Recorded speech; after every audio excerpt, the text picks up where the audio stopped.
गरुडगमन तव चरणकमलमिह मनसि लसतु मम नित्यम्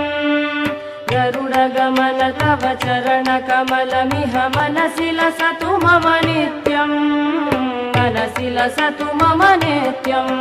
मम तापमपा गुरुदेव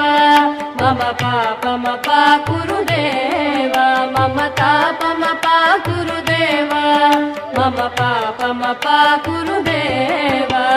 जलजनयन विधिन मुचिहरण मुख विबुध विनुत पद पद्मा